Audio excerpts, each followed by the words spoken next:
ગૌ માતા કી એમાં સૂર્ય આડો આવે બેટા વંદે આવે ને ના આવ્યો સત દેવીદાસ આપણો પરમ સેવક છું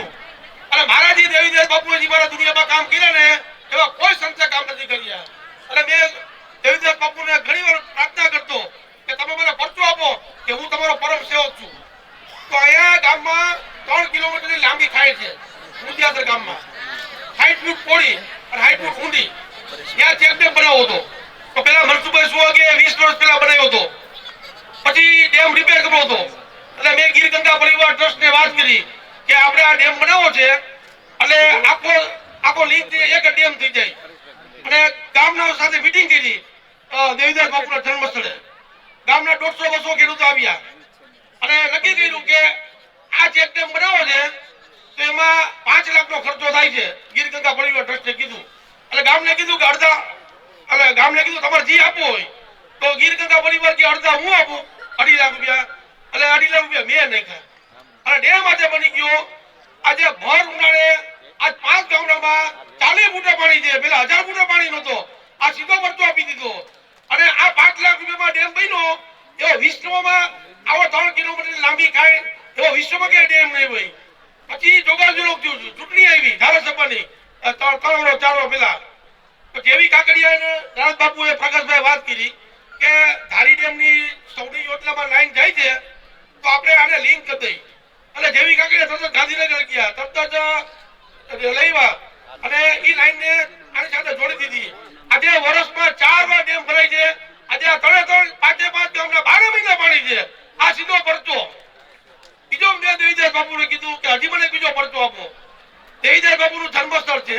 ત્યાં કાલેશ્વર દાદાનું મહાદેવનું મંદિર છે સ્વયંભૂ શિવલિંગ છે અને સમાધિ છે દેવીદાસ બાપુના પત્નીની તો વર્ષો ત્યાં કૃષ્ણદાસ બાપુ પ્રયાસ કરતા હતા કે આપણે આ મંદિરનો જીર્ણોદ્ધાર કરી પણ જેવા ખાડા કરે તો સમાધિ નીચે સમાધિ આવતી રહી એવું કરતો પડતો 3-4 મહિના પહેલા હું આવ્યો નારદ બાપુ પાસે બાપુને વાત કરી કે આપણે કાલેશ્વર દાદાનું મંદિર છે એને આપણે ભરી નાખીએ એટલે બાપુ સહમત થઈ ગયા કામ થઈ ગયું રાજકોટથી મેં 4 લાખ રૂપિયા સરસ મજાની લાદી માલપર લાદી મોકલી મારા દાદા મુંબઈના સુનિલભાઈ ગાંધી એમને 1,000 રૂપિયા આજે તમે જો કાલેશ્વર દાદાનું મંદિર થઈ ગયું છે હવે સમાધિનું આપણે જીર્ણોદ્ધાર કરવું છે એ બધો ખર્ચો 5-7 લાખ રૂપિયાનો થાય છે પૈસા તો હું પણ આપી દઉં પણ મારે બધા પૈસા નથી દેવા તમારા ગામના સહયોગથી જેને જે ઈચ્છા હોય 500 રૂપિયા 1000 રૂપિયા જેને જે દેતા હોય તમને એમ થાય કે આજે દુનિયાનો જે આવો મહાન સંત આપણી ભૂમિમાં છે તો આપણે તો હાથ પડે 500 રૂપિયા કે ઉલાડી નાખતા હોય તો આપણે જે યોગ હોય એ તમારે ન્યાજ પૈસા આપી દેવાના આપણે કામ ચાલુ કરવું છે તો જેને જે યથાશક્તિ હોય એ આપવા વિનંતી કરું છું બીજું કે હું ખેતી માટે આજે દુનિયામાં પ્રવાસ કરું છું પ્રાકૃતિક ખેતી માટે આજે આપ જોઈ રહ્યા છો ધંધા ઠપ થવાના છે મોરબીના ટાયર ઉદ્યોગ 1 મહિના માટે બંધ થઈ ગયા અમારા કારખાના બધે સુરતમાં ટેક્સટાઇલ ઇન્ડસ્ટ્રી બંધ થઈ જવાની છે હીરા ઉદ્યોગ હવે ખેતી એક જ છે કે એ આપણી પ્રજાને બતાવી શકશે તો આના માટે હું છેલ્લા 20 વર્ષથી ગામડે પ્રયાસ કરું ગામડે જાઉં છું 365 દિવસ મારો પ્રવાસ અને 200 કિલો ડેઈલી ગામડાનો પ્રવાસ કરું છું ખેડૂતોને સમજાવું છું કે તમે ખેતી પ્રાકૃતિક ખેતી માટે આવો બીજું આજે કેન્સર હોસ્પિટલ તમે રાજકોટમાં જો બધી હાઉસફુલ છે તમે આજે બતાવ જાઓ એટલે 15 દિવસ વારો આવે ઓપરેશનમાં 2 મહિને અમદાવાદમાં 28 કેન્સર હોસ્પિટલ છે આ બધું પરિણામ છે આપણે આ ખેતીને બંજર કરી નાખી જે નહીં અને હમણાં 2 દિવસ પહેલા રાજકોટમાં આપણા જ પટેલના છોકરા ઝેરી દવા બનાવતા હતા 50 લાખ રૂપિયાનો માલ પકડાણો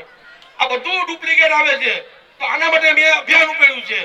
કે આપણો કોઈ પણ ભાગ હોય જ્યારે ફૂલ આવે ત્યારે 1 ગ્લાસ દૂધ 100 ગ્રામ ગોળ 1 ગ્લાસ ગૌમૂત્ર 1 ગ્લાસ ગોબરનું પાણી આ તમે ચાટી ગયો 2 કે 3 વાર એટલે તમારે એગ્રોની દુકાને જવું પડે તો હું તમને 1 કરોડ રૂપિયા ઇનામ આપીશ વિશ્વમાં આજે આવું કોઈ બહાર પડ્યું નથી આના માટે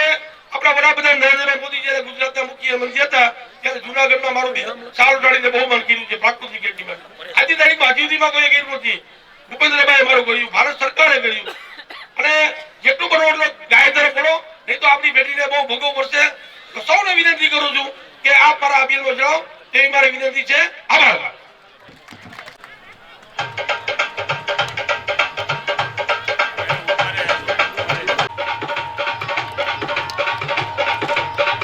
શ્રી મનસુખભાઈ ગોરડિયા બલગામ અગ્રણી બિલ્ડર અમદાવાદ 25,000 રૂપિયાના દાતા છે